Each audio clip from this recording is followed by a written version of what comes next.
warahmatullahi wabarakatuh. Perkenalkan, saya Neng Asri Mediana, guru biologi di SMA Negeri 1 Pontang, Kabupaten Serang, Provinsi Banten. Pada video kali ini, saya akan berbagi praktik baik saya terkait dengan pembelajaran berdiferensiasi pada mata pelajaran biologi di kelas 10. Pembelajaran merupakan suatu kegiatan yang dilaksanakan guru untuk membelajarkan murid mencapai tujuan pendidikan yang telah ditetapkan. Tujuan pendidikan tersebut adalah mengajak murid menuju pada perubahan tingkah laku yang permanen yang dapat dilihat dari segi intelektual, emosional, mental, maupun sosial. Salah satu keberhasilan kegiatan pembelajaran adalah guru.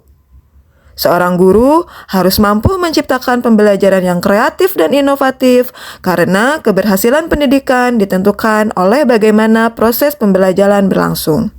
Sejatinya, setiap individu itu berbeda satu dengan yang lainnya.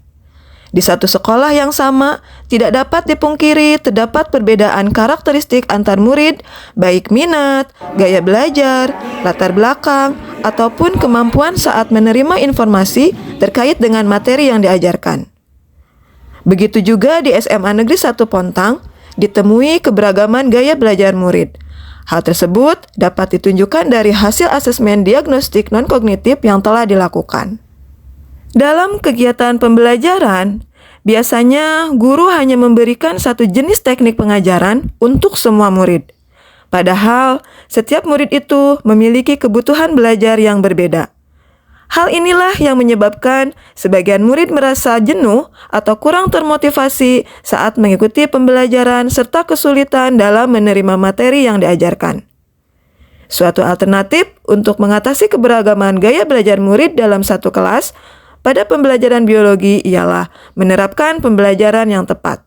Setiap murid memiliki cara yang berbeda-beda dalam upaya mencapai suatu tujuan tertentu. Jadi, untuk merespon gaya belajar yang berbeda ini, saya menerapkan pembelajaran berdiferensiasi dalam kegiatan pembelajaran biologi di kelas 10. Pembelajaran berdiferensiasi ialah pendekatan yang menyesuaikan dengan kebutuhan belajar murid. Pembelajaran ini adalah suatu cara untuk menyesuaikan pembelajaran kepada kebutuhan murid dengan tujuan mengoptimalkan masing-masing potensi murid yang dimiliki. Untuk menerapkan pembelajaran berdiferensiasi di kelas tentu bukan hal yang mudah, karena memiliki tantangan tersendiri di mana guru harus berpikir bagaimana caranya menyajikan kegiatan pembelajaran yang inovatif dan menyenangkan sehingga pembelajaran yang akan dilaksanakan dapat menumbuhkan motivasi belajar murid karena kebutuhan belajar muridnya terpenuhi. Dalam memenuhi kebutuhan belajar murid, maka perlu adanya strategi yang tepat. Pembelajaran berdiferensiasi dapat dilakukan di kelas dengan mempertimbangkan keberagaman murid menggunakan strategi yang matang. Keberagaman murid ini meliputi kesiapan belajar, minat, serta profil atau gaya belajar murid. Adapun untuk strategi diferensiasi bisa menggunakan diferensiasi konten, proses, atau produk. Sebelum melaksanakan kegiatan pembelajaran diferensiasi, saya melakukan asesmen diagnostik non-kognitif melalui Google Form yang saya buat, kemudian linknya saya bagikan ke grup WA Biologi kelas 10.1. Dari hasil asesmen tersebut, saya memperoleh murid yang memiliki gaya belajar visual, auditori, dan kinestetik. Sedangkan untuk minat murid, terdapat murid yang minat di bidang seni musik, drama, puisi, serta podcast. Berdasarkan hasil asesmen diagnostik non-kognitif yang sudah dilakukan, saya membagi murid menjadi 5 kelompok, yang nantinya setiap kelompok itu akan menyusun produk pembelajaran sesuai dengan minat mereka. Dalam pengelompokan ini, terdapat 2 kelompok yang minat di bidang seni musik, 1 kelompok minat drama, 1 kelompok minat puisi, dan 1 kelompok minat di bidang podcast. Setelah memetakan murid berdasarkan kebutuhan belajarnya, saya merancang rencana pelaksanaan pembelajaran dan memilih model pembelajaran cooperative learning tipe GR atau Group Resume Langkah pertama dalam penerapan model pembelajaran cooperative learning yaitu saya menyampaikan tujuan pembelajaran yang ingin dicapai serta memberi motivasi dan semangat kepada murid agar murid dapat mengikuti pembelajaran dengan baik. Kemudian pada langkah kedua, saya menyajikan informasi terkait materi yang akan dipelajari melalui media pembelajaran berupa audio visual yang telah saya kembangkan. Menayangkan video pembelajaran ini merupakan salah satu upaya yang saya lakukan dalam memenuhi kebutuhan belajar murid yang memiliki gaya belajar yang beragam. Selanjutnya, saya membagi murid menjadi 5 kelompok berdasarkan hasil asesmen diagnostik non-kognitif yang telah dilaksanakan pada pertemuan sebelumnya. Setelah semua murid duduk secara berkelompok, saya menjelaskan kepada mereka bahwa di kelas ini dipenuhi oleh individu-individu yang penuh bakat.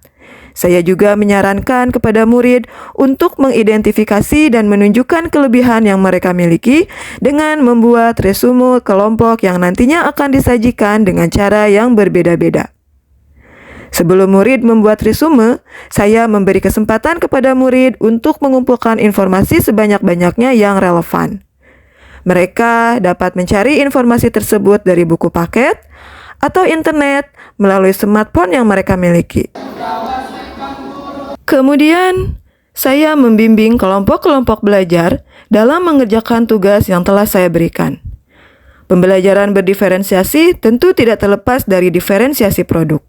Dalam penerapannya, saya memberi tugas kepada murid untuk mempresentasikan resume kelompok mereka terkait materi yang telah mereka pelajari dan mereka pahami dengan cara yang berbeda-beda sesuai minat belajar mereka. Ada yang mempresentasikan materinya melalui puisi, gerak dan lagu, drama, podcast, serta nyanyian. Kita ketahui bahwa persebaran flora dan fauna di Indonesia ini sangat beragam. Bagian barat disebut juga Asiatis, bagian tengah peralihan timur Australia.